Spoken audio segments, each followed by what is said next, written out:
8 times.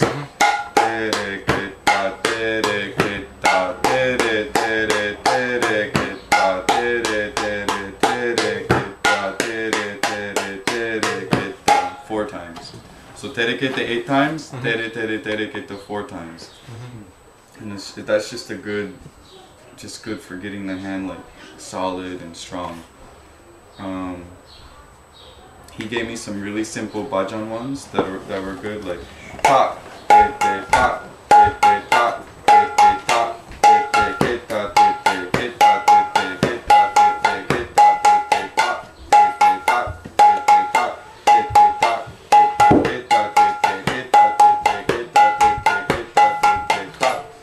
that's good because it gets your hand moving this way and then the opposite way. Then he gave me some other hand practices. He told me one of the best for opening your hand is, does everyone know Da Guru Guru?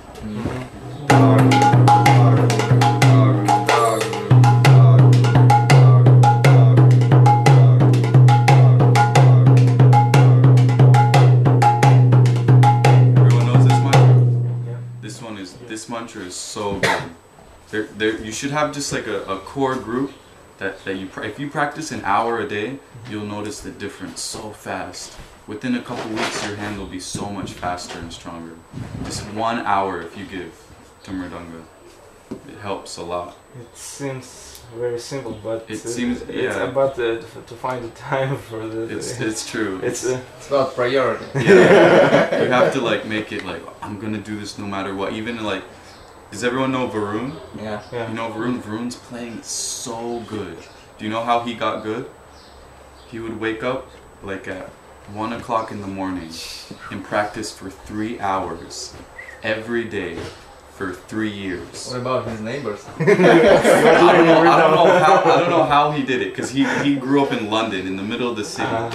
And for 3 hours early in the morning every day, he would practice his mantras, and then he would have his lessons from Bablu, Bhima Karma. So he knows so many mantras, and his hand is like, it's clear, crisp, like Paka, really, really good playing. I like his playing. So it's all about the work you want to put into it. You'll get that result. So if you guys are serious, you know, we can have like a group of mantras that are just good for opening the hand. And then if you practice those every day, you'll definitely see some result. You're inspiring us. Yes. So maybe you can start with your own attitude from Mridanga, as we just spoke yesterday, and a few things about etiquette in the kirtan.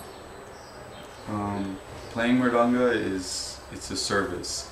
You're serving the kirtan leader.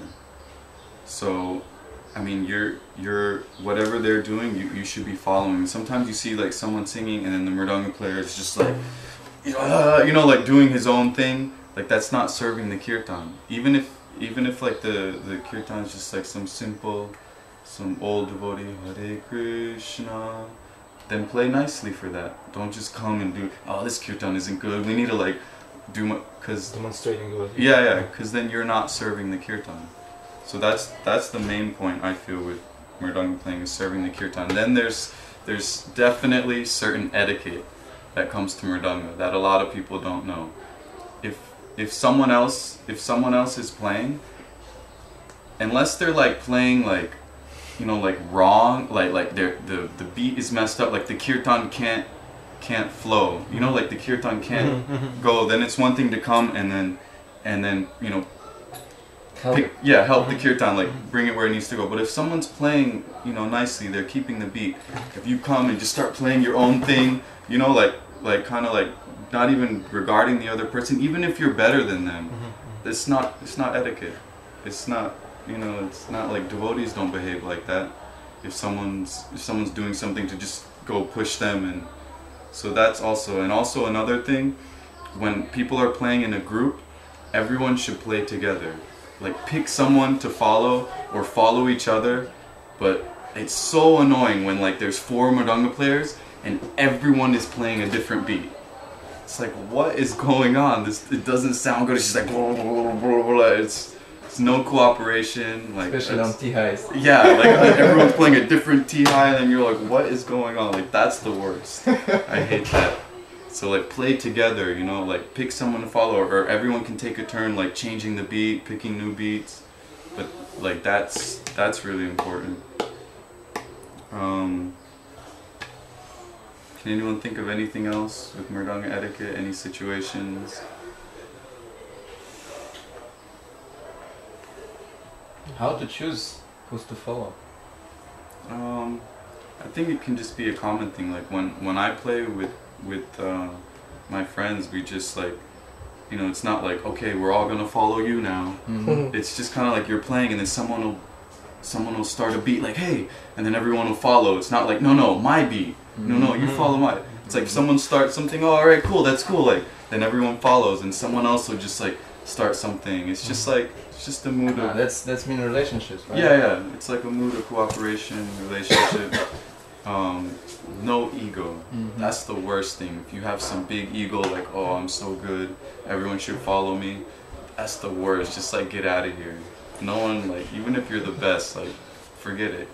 Just because you think you're so great, like, you know, forget it. I'd rather have some simple guy playing with purely, nicely, than someone who just thinks he's the best and, like, you know, being a jerk to everyone. Like, forget it. Can you think of some things for Mridanga etiquette? Some points for Mridanga etiquette? Yeah, actually we did a whole interview with Bali on this. Oh, no. But what did you already say?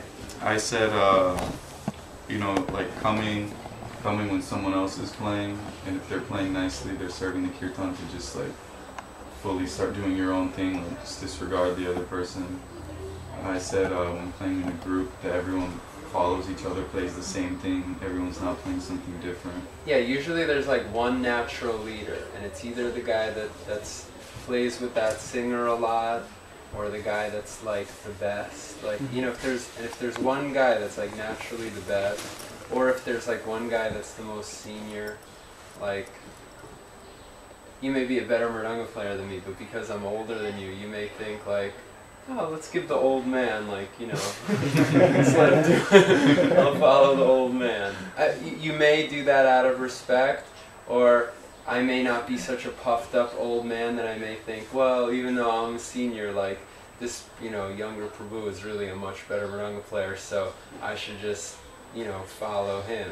You know what I mean? But like, just like in any Vaishnav relationship, you may want to respect your senior, but then even a senior person may say, oh, well, the younger person is more qualified. But generally there's like one guy that's like the leader, and he'll like, at the beginning of every mantra, he'll kind of set the beat. You guys know this better than me. And then everybody kind of follows that. And if there's like a, you know, and if someone is kind of taking that role, then they've kind of assumed that position. And that's, you know, it's like a little bit of a bold position. It's like you're making a statement. If you're not listening, you know, you're not worried about it. You're just like, this is my beat. Then it's like you've assumed the leadership position. Also, like sometimes you'll see like an old Prabhupada disciple or something, like playing this like, you know, like some old like classic beat, but they were there first, like playing the Mridanga first in the kirtan. So like, even like out of respect, like even if there's some, you know, old devotee, old Prabhupada that were just playing some like simple little beat, like I won't go pick up the Mridanga and like, you know, like you can approach like nicely, and then I'll follow him like, and if he sees you and he tells you, oh, you take the kirtan now, then you can. But that's what I do. I'll come and I'll play the same thing, you know, he's playing, because out of respect, he's an older Prabhupada disciple. He had the drum first, so, you know, those are some, I think, simple etiquette things. Basically, you just need common sense. Yeah. And yeah, and you have to. The main killer of a Mridanga player is a Mridanga player that, like, I have something to prove. I have to let everybody know, like, what a great mridanga player I am. Like, this is not about doing kirtan for the deity. This is about everybody understanding that I'm the superior mridanga player in this situation. If you have that kind of attitude, then what is that? I think that it's not only in mridanga players. Every player, even if you play in kartals and you want to prove something, this is... Yeah, the singer, you know, is like, I'm not worried about making a kirtan that's, you know, going to be engaged the devotees. I want to make a kirtan that's going to let everybody know what a great singer I am. That, like, my friend Ananta Govinda in New York, he's my favorite mridanga player. He told me one of the best comments he ever made. He said, at a certain point in my mridanga playing, I decided I don't want to be the type of mridanga player that at the end of the kirtan, everyone leaves the kirtan and says, wow, that was a really good mridanga player. I want to be the type of mridanga player that at the end of the kirtan, everybody leaves the kirtan and says, wow, that was a great kirtan. You see the difference? Like a great mridanga player is serving the kirtan. That's a great word. That's true. Like the whole point is to chant. So you need to like make it nice so everyone can chant. If it's like someone singing some simple sweet tune and you're like and it just like distracts people from chanting, then you're not doing your service properly.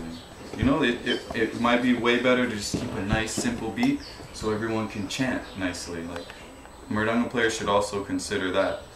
And also, like, if you see everyone dancing, you have a nice beat going, everyone's dancing. If you just start, like, you know, speeding it up or something, then everyone can't dance. It's like that's also not nice. I think a good mridanga player is a good mridanga player. You follow the kirtan leader, but you should think, what is the kirtan leader trying to accomplish? Generally, a good kirtan leader is trying to enliven the devotees to sing and to chant and to dance.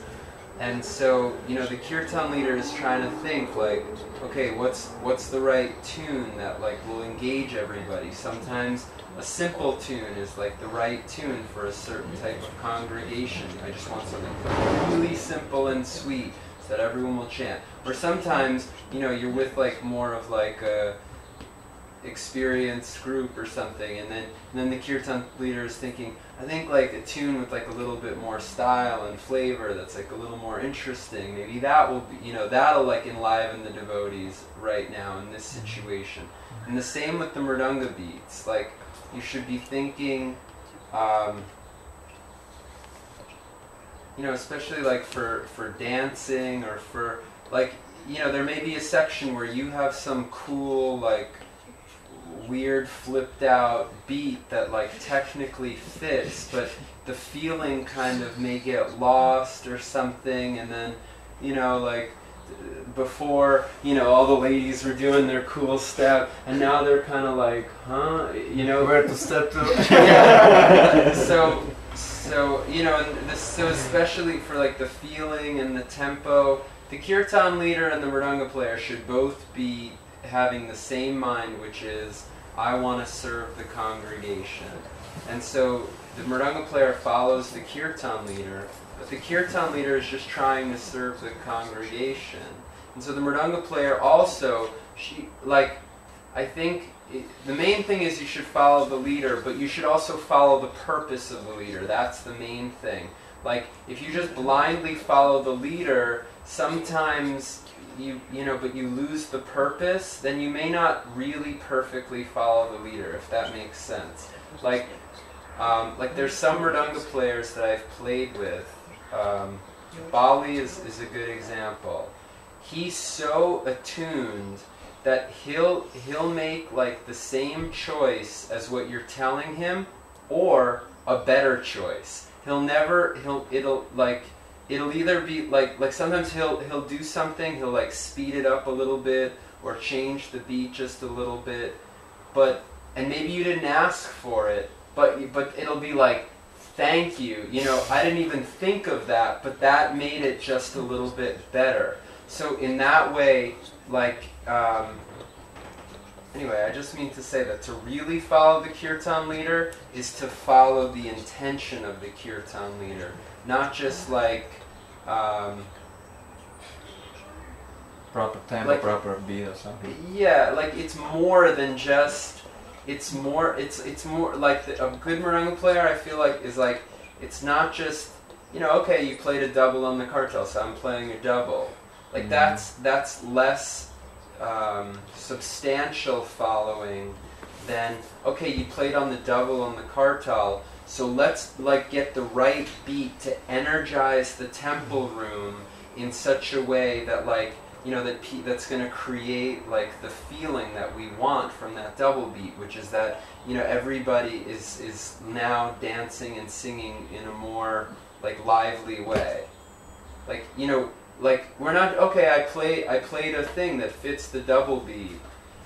That's one way to follow, but a deeper way to follow, like a more substantial, is like, okay, why did he just choose to like speed it up a little bit or do that? It's because of what we wanna, the energy that we want to create in the temple room. What do you think? I think it's great.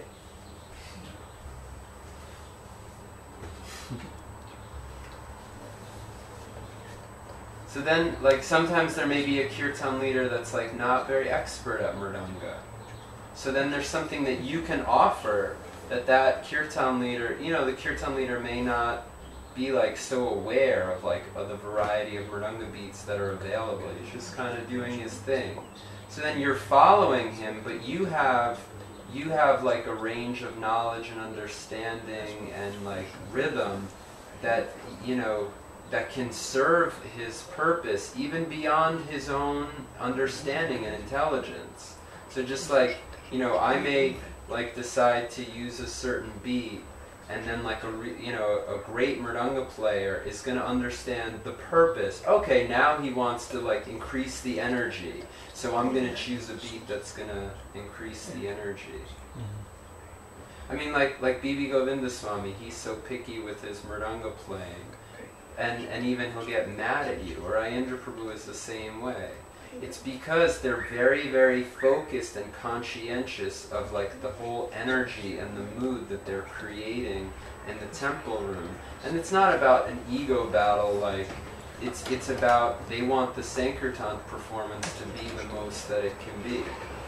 That's why Ayendra is not mental at all about, you know, yelling at people and taking cartels out of there. It's because it's not coming from a platform of like establishing himself as the authority. It's coming from a platform of like, he desperately wants every Sankirtan performance to be the strongest, most powerful, dynamic kirtan it can be. And so to serve that purpose, he may have to yell at a bunch of people, and he's not mental about that. I think Bibi Govinda Maharaj has a similar quality. He'll tell you, that's a lousy beat, change it, this is not the right beat, because, you know, you're playing whatever cool beat you think you've got, but it's not really working to like enliven the devotees. And so, you know, who cares if it was like some cool, technical, weird, funky thing that you learned? It didn't work, so we don't like it.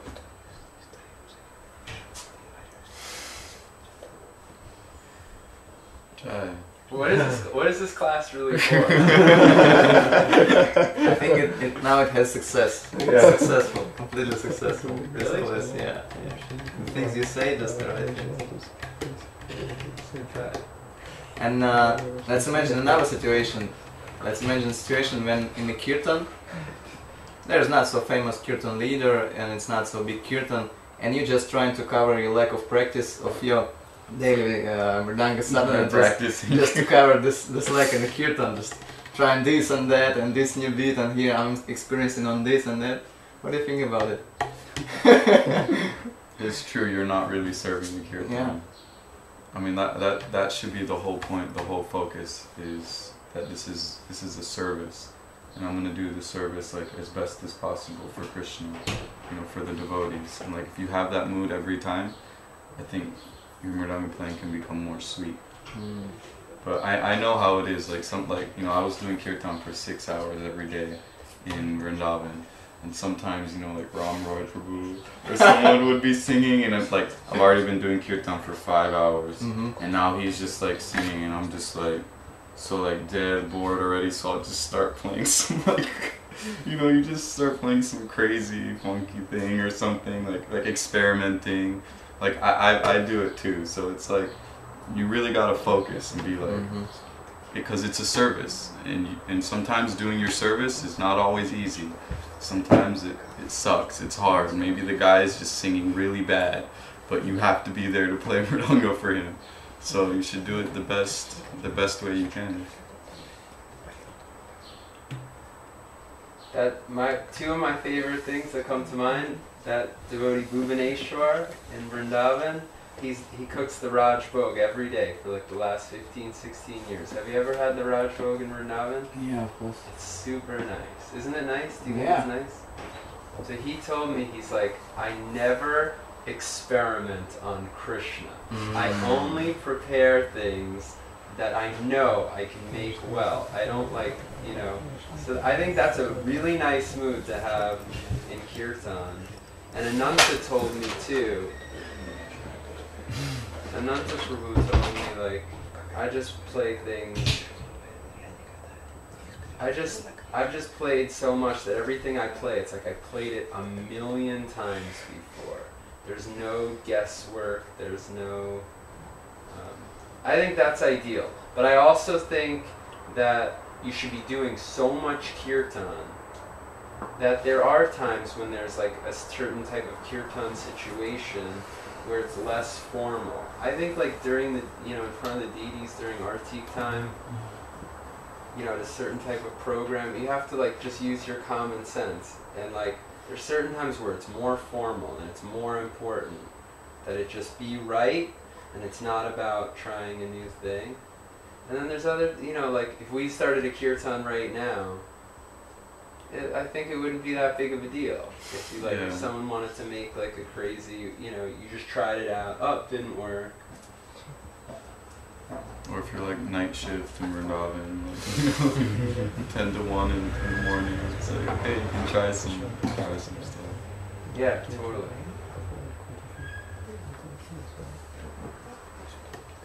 It's back in the situation of group playing. What if someone playing beats too complicated for me?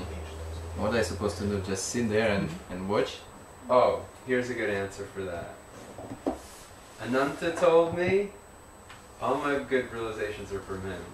He said, actually, the really mature thing, if I'm a better mridanga player, the really mature thing is to follow the weaker mridanga player, because the weaker mridanga player can't follow you if you start playing. So you may take the leadership role, but in terms of the beats that you're gonna play beats that only that he can also play. That is a highly mature, conception that is fully divorced from ego. If you may be in the leadership role, you're the better mridanga player, but you're so sensitive and accommodating that, if there's sincere, competent other mridanga players that just aren't as good as you, you'll only play beats that they can also comfortably play. And if you just blow everybody out of the water, then what did you really accomplish? You lost your team of mridanga players And you're playing alone. Yeah. and playing alone. That's a really good point.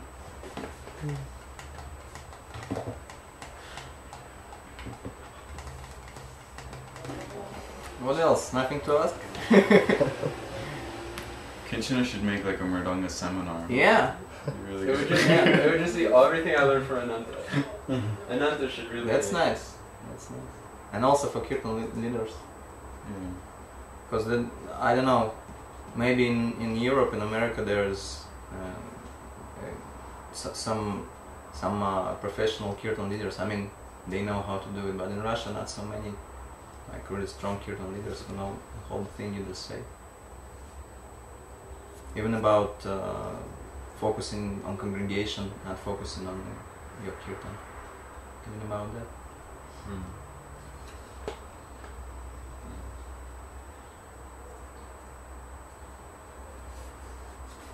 I think it's like if you give a Bhagavatam class, it's like you consider the audience that you're giving the Bhagavatam class. in front of one type, like if there's brand new people, they never been to the Hare Krishna temple before, and you want to explain like some esoteric, beautiful thing about Krishna and the gopis, it wasn't really the right place to do that. Now, if you're with a group of like very senior, experienced devotees that, you know, they have so many years of realization and so much knowledge and understanding, then in that type of situation it may be very appropriate to discuss that. You know, and similarly, if you're with a group of like,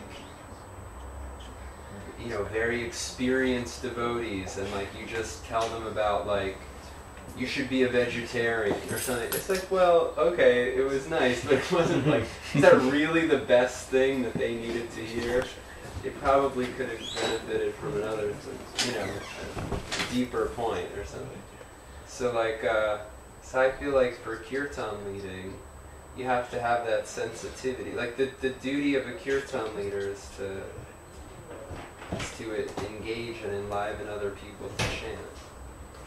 So I think like for tune selection or that's kind of the main consideration.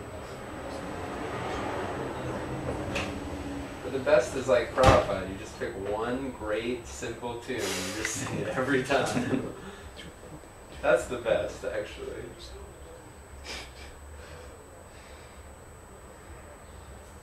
So let's hit the drum.